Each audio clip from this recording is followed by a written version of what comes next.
क्योंकि अब digital India हो गया है, 1 मिनट में पूरा पैसा वो जो है विदेश भेज देंगे। और जो SC ST OBC के लोग हैं, जो आरक्षण आप सरकारी इसमें खत्म कर रहे हैं, तो उसका क्या होगा? उस सरकारी कंपनी में जो सुविधाएं प्राइवेट देते हैं वही आप देते हैं। बीमा कंपनियों से उपभोक्ता न्याय नहीं पा रहा, 10 गुना 15 गुना करने का लालच दिया।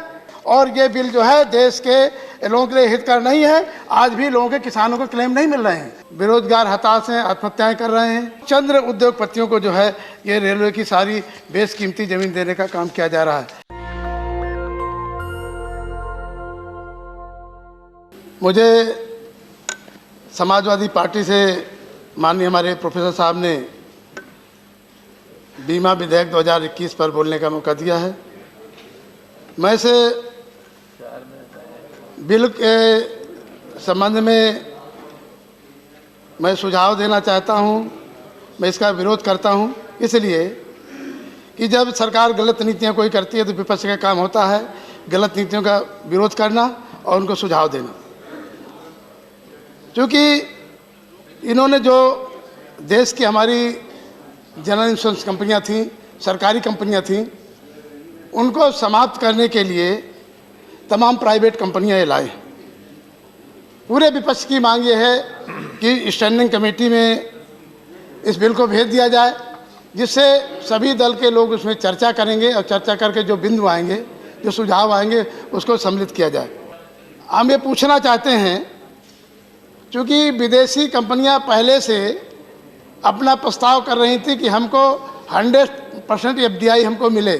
पहले आपने 49% किया 2015 में, तब बहुमत कम था, राज्यसभा में नहीं था, इसलिए 49 कर दिया। अब थोड़ा बहुमत आ गया तो आपने 74 कर दिया, इसके बाद 100 कर देंगे। कोई भरोसा है क्या आपका? नहीं, आपको पहले ही 2015 में जो 74 करना था। हम प्रश्न ये करना चाहते हैं कि विदेशी कंपनियों को मालिकाना हक देने का उद्देश्य क्या है हमारे देश के उपभोक्ताओं पर, देश के पॉलिसी धारकों पर? नंबर 1।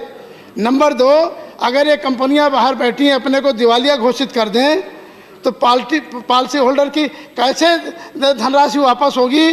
क्योंकि अब डिजिटल इंडिया हो गया है, 1 मिनट में पूरा पैसा वो जो है विदेश भेज देंगे। नंबर 2। नंबर तीसरा सवाल ये है, कोई दिवालिया बीमा कंपनी भारत में प्रवेश नहीं करेगी। इसका आपने बिल में कोई जिक्र नहीं किया कि जो विदेश में डिफॉल्टर बीमा कंपनियां हैं वो हमारे देश में प्रवेश नहीं करेंगी, उनका बैन रहेगा। इसका आपने हवाला नहीं दिया है।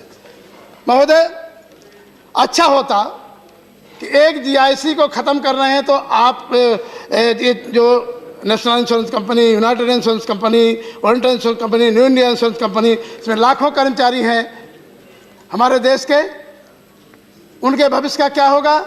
उनकी पेंशन का क्या होगा? अगर वो BRS लेंगे तो उसका क्या होगा? उनके मेडिकल का क्या होगा? तमाम समस्याएं खड़ी होंगी। और जो SC ST OBC के लोग हैं, जो आरक्षण आप सरकारी इसमें ख़त्म कर रहे हैं, तो उसका क्या होगा? तमाम हमारे सवाल हैं। अच्छा होता कि आप एक नई सरकारी कंपनी लाते, उस सरकारी कंपनी में जो सुविधाएं प्राइवेट देते हैं वही आप देते, तो अच्छा होता, देश के लोगों को विश्वास होता। जैसे LIC पे देश के लोगों को विश्वास है, उनका क्लेम जो है 100% क्लेम है। अच्छा, उसको भी आप बर्बाद करने जा रहे हैं, उसमें भी 74% FDI ला रहे हैं। बीमा कंपनियों से उपभोक्ता न्याय नहीं पा रहा, कोर्टों में हजारों केस चल रहे हैं। गरीब आदमी उपभोक्ता जिसकी छोटी धनराशि है, वो महंगा वकील नहीं कर सकता है। आप इसको रिव्यू किए हैं कि कितने लाख मुकदमे जो है देश में चल रहे हैं? माननीय विश्वम्भर जी, जिस तरह से कंक्लूड करें। जिस तरह से देश में ये कंपनियां आई, और मैं एक उदाहरण के रूप में कहूंगा। कंक्लूड करिए। कंक्लूड कर रहे हैं। 1 मिनट है, 1 मिनट हम खत्म कर देंगे। देश में तमाम बीमा कंपनियां आई, लोगों के धन को 2 साल में दूना करने का, लोगों को 25 साल में 10 गुना 15 गुना करने का लालच दिया। अब ये कंपनियां आएंगी और ये आपके जो है तो पेंशन स्कीम भी लेंगी, कह देंगे हम 40 साल बाद आपकी पेंशन देंगे। 40 साल में कंपनी रहेगी ना लोगों को पैसा मिलेगा, उसके लिए आप क्या प्रावधान करेंगे? तमाम विसंगतियां हैं। तो इसलिए हम ये कहना चाहते हैं कि इस बिल को जो स्टैंडिंग कमेटी में भेजिए, और ये बिल जो है देश के लोगों के लिए हितकर नहीं है। जो आप फसल बीमा और तमाम ये बात कर रहे हैं, आज भी लोगों के, किसानों को क्लेम नहीं मिल रहे हैं। आप देखिए आपने बीमा कंपनी को तो गारंटी दी है कि अगर बीमा कंपनी को नुकसान होगा तो उसकी भरपाई करेंगे, लेकिन किसान का अगर नुकसान होगा तो किसान के लिए आपने सरकार ने कोई गारंटी नहीं दी। इस तरह से आपने बीमा कंपनी को संरक्षण देना काम किया है। जो विदेशी बीमा कंपनियां ला रहे हैं उसका हम जो है विरोध करते हैं। स्वदेशी कंपनियां होना चाहिए, आप स्वदेशी का नारा देते हैं, आप सरकारी स्वदेशी कंपनी लाइए ना, हम समर्थन करेंगे, लेकिन देश की कंपनी को बर्बाद करके SC ST OBC के लोगों का नुकसान, आरक्षण का नुकसान करें। अब आरक्षण विरोधी हैं, इसलिए हम इसका विरोध करते हैं। धन्यवाद। का बजट पहले अलग से होता था, पूरे देश की निगाहें रहती थी कि आज रेलवे का बजट होने वाला है। टीवी पे लोग बैठे रहते थे, कितना किराया कम हो रहा है, कौन सी नई ट्रेन किस एरिया में चलाई जा रही है, उसके लिए बड़ी बेसब्री के साथ लोग इंतजार करते थे। लेकिन जब से NDA की सरकार आई और मेन बजट के साथ मर्ज कर दिया तो लोगों में हताशा और निराशा हुई है। रेलवे सबसे ज़्यादा लोगों को करीब 2.5 करोड़ लोग जो है प्रतिदिन जो है इसे यात्रा करते हैं और सुलभ और सस्ता यात्रा का साधन है, जिससे लोगों को जो है अपने गंतव्य स्थान पहुंचते हैं। इस समय जो सबसे बड़ी समस्या मांग आ रही है कि रेलवे को जो प्राइवेटाइजेशन की तरफ किया जा रहा है, सारे सेक्टर प्राइवेट की तरफ, सफाई से लगाकर पटरी की मरम्मत से लगाकर जितने भी काम होते हैं सारे प्राइवेट की देने की बात चल रही है। तो एक तरफ तो बेरोजगार हताश हैं, आत्महत्याएं कर रहे हैं, और दूसरी तरफ जो है आरक्षण का नुकसान होगा। जो रेलवे बोर्ड भर्ती करता था उसमें आरक्षण वर्ग के अभ्यर्थी थे, SC ST OBC के लोग थे, उनका नुकसान किया जा रहा है। और कुछ चंद उद्योगपतियों को जो है ये रेलवे की सारी बेशकीमती ज़मीन देने का काम किया जा रहा है। महोदय, मैं बुंदेलखंड से आता हूँ। बुंदेलखंड के लिए कोई विशेष इस बजट में, रेलवे बजट में ट्रेनों के लिए उसके लिए नहीं दिया गया है। उत्तर प्रदेश के लिए कोई खास नहीं है। और इसमें जो लॉकडाउन के समय जो कुली हमारा भार लेके दौड़ते हैं, माननीय रेल मंत्री जी, कुलियों के लिए कोई 1 रुपया भी आपने नहीं दिया। बेचारे बहुत से लोग अपने घर चले गए, वापस चले गए। मैंने पत्र माननीय मंत्री जी को लिखा था। कोरोना काल में रेलवे वेंडर और जो रेलवे वेंडर थे, रेलवे छोटे छोटे स्टेशनों में छोटी छोटी दुकान लगा करके पानी से लगा खाने पीने के सामान देते थे, उनका बहुत बुरा हाल रहा और वो हताश और निराश रहे।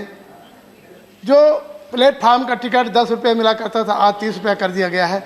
आज तो ऐसी इमरजेंसी लगा दी गई कि कोई रेलवे स्टेशन में घुस नहीं सकता है। RPF के जवान और TT सब खड़े रहते हैं, कोई एक भी व्यक्ति नहीं जा सकता अंदर। इस तरह की व्यवस्था कर दी गई है।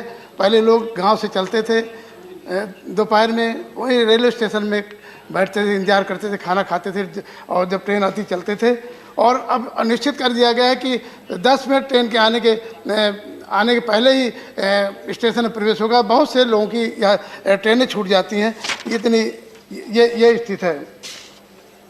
हमारे उत्तर प्रदेश के फतेहपुर में पिछली बार जो है रेलवे फूड पार्क की बड़ी जोर शोर से चर्चा हुई थी, खूब स्वागत हुए थे। हमारे माननीय मंत्री जी भी हैं वहाँ, लेकिन माननीय मंत्री जी अभी रेलवे फूड पार्क का कोई अता पता नहीं है जो घोषणा हुई थी। मैं कुछ मांग अपने क्षेत्र की करना चाहता हूँ, जैसे झांसी खैरार और खैरार मानिकपुर, खैरार भीमसेन, वहाँ रेलवे लाइन का जो काम चल रहा है धीमी गति से चल रहा है, कुछ क्षेत्र में उसको तेज़ किया जाए। फतेहपुर रेलवे स्टेशन में सियालदह अजमेर एक्सप्रेस का ठहराव की मांग करता हूँ। कानपुर से फतेहपुर होकर मुंबई जाने वाली जो स्पेशल ट्रेन चल रही है उसको रेगुलर किया जाए। निशाद जी कंक्लूड करना पड़ेगा। बस 2-3 मांगे, वही मांगे और कोई खास वो नहीं है। पहले हम सुना करते थे कि लोग रास्ता अनजान रास्ते में जाते थे, लोग रास्ता भटक जाते थे। माननीय मंत्री जी के ज़माने में ट्रेनें रास्ता भटक गई, पता नहीं जाना दिल्ली था कहाँ चली गई। ये ऐतिहासिक घटना हुई है। माननीय मंत्री जी इसको सुधारना पड़ेगा अपने विभाग को। और मेरे क्षेत्र की जो मांगे हैं मैं वो बता दूं। गतिमान और ताज एक्सप्रेस को चित्रकूट मानिकपुर तक चलाया जाए। बेतवा एक्सप्रेस मानिकपुर से दुर्ग प्रतिदिन चलाया जाए। रिवांचल एक्सप्रेस दिल्ली से कानपुर से बांदा होते हुए रीवा तक चलाई जाए। तुलसी एक्सप्रेस प्रतिदिन चलाई जाए। चित्रकूट कानपुर एक्सप्रेस को बढ़ाकर दरगाह शरीफ बाराबंकी तक चलाया जाए। उत्तर प्रदेश संपर्क क्रांति में सेकेंड AC और थर्ड AC के ज़्यादा डिब्बे लगे हैं, उनकी जगह जो है स्लीपर के कोच लगाए जाए उनको। ये मेरी खासतौर पर मांगे हैं। और मंत्री जी यही कहना चाहता हूँ कि जो प्राइवेट की तरफ से जा रहा है विभाग, और विकलांगों के लिए या आपने जो सीनियर सिटीजन के लिए, महिलाओं के लिए, विकलांगों के लिए जो कोटा होता था वो समाप्त कर दिया गया है। और जो मासिक जो टिकट में जो लोग यात्रा करते थे, अप डाउन करते थे, निशाद जी, चाहे please conclude, दिल्ली please से conclude. गाजियाबाद हो, छोटे छोटे और पैसेंजर ट्रेनें चालू की जाएं।